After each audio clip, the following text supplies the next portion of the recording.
What's a crazy day on the water that you had with a client? God, there's been quite a few, but one that sticks out have been about 10 years ago. Me, Mike Ehlers, and John Donnell used to fish this group of guys. We call it the Carolina Boys.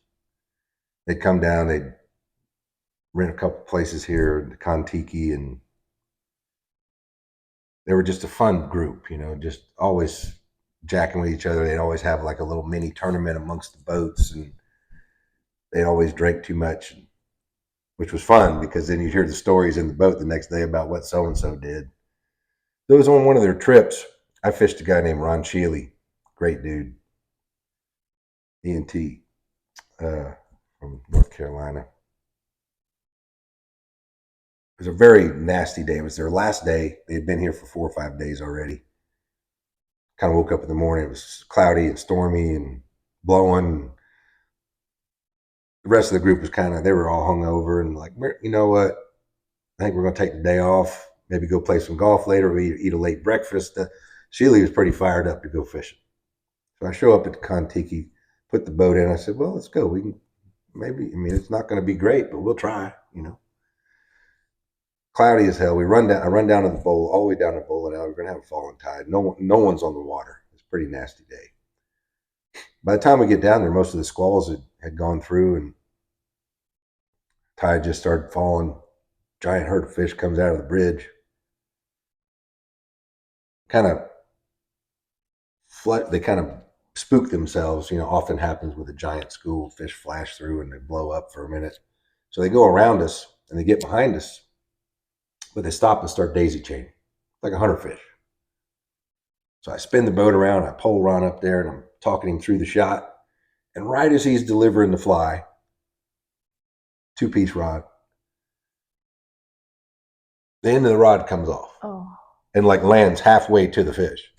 It's like, oh shit, So I back the boat. I back the boat off the fish, and he's stripping in, gets the fly to the rod tip. Brings it, puts the rod back together. He hands the tip back. I pull the fly out, ease him back up there. He makes a cast, gets a bite, big fish, hooks him. He's clearing them. The day before, we had been fighting a fish, and the fish greyhounded away. And then turned around, kind of right when it hit, turned around and greyhounded back and put slack in the line. And he raised his rod tip, which is death when you're in the backing, to try and catch up.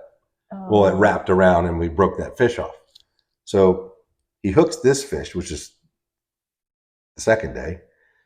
The fish is screaming away. I jump down. I'm just getting the motor cranked up because this fish is dumping us, greyhounding off into the horizon.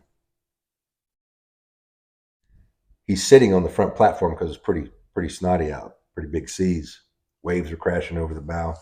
Fish greyhounds away, does exactly the same thing as the fish did the day before.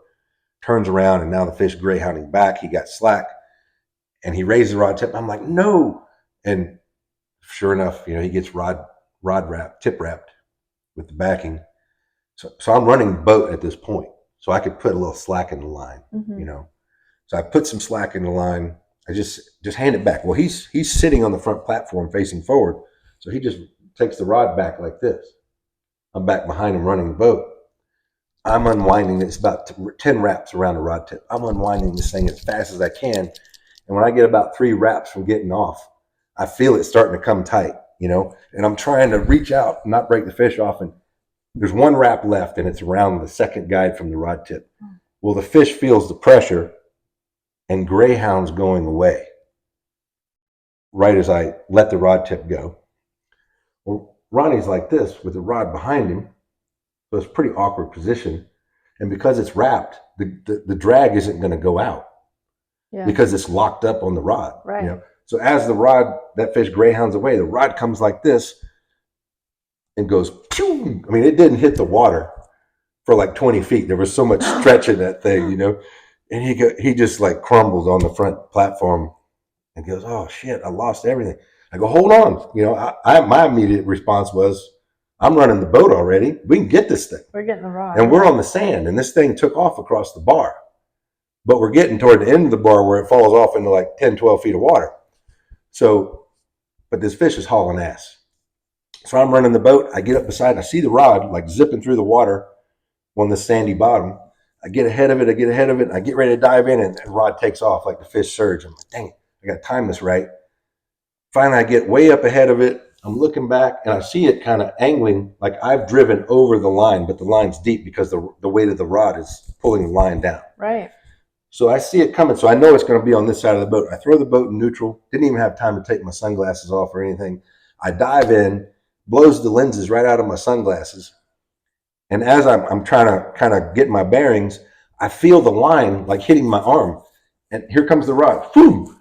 I mean, all this happened in seconds. Oh But my. boom! I got the rod, right? I turn around and the boat's like 20 feet away. I look around. Here's my lenses and my glasses. I get those, throw them in the boat, throw my hat in the boat, hand him the rod, climb back in the boat. And 20 minutes later, we land the fish, and it was like a 150-pound tarpon. Oh my And gosh. we got a picture of it with the rod tip broke off. That's Because awesome. when it came tight, it actually broke the rod tip. What a story. Yeah, but you know, it's when you're out there as many days over over 4 decades, you know, a couple hundred plus days a year, you're gonna see some cool shit. There's lots more stories like that we'll tell.